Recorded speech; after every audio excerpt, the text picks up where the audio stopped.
Hi guys, how to make Gamepass in PLS Donate. Now navigate to the official Roblox website and click the Create tab at the top of the page to open the developer dashboard. This is where all the magic starts.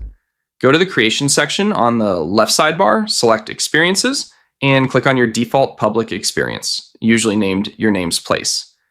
Don't skip this or you'll end up in the wrong menu. Look at the left-hand menu. Find the Monetize section, expand it, and click on Passes. Then click Create a Pass. Here's a pro tip. Passes are one of the easiest ways to earn Robux.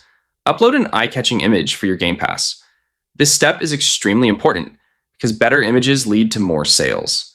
Then give it a memorable name, write a short description, and click Create Pass.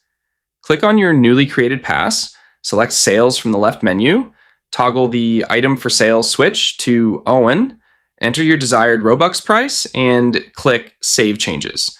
Keep watching because what you do next determines if people actually buy it. That's it! Your Game Pass is now live.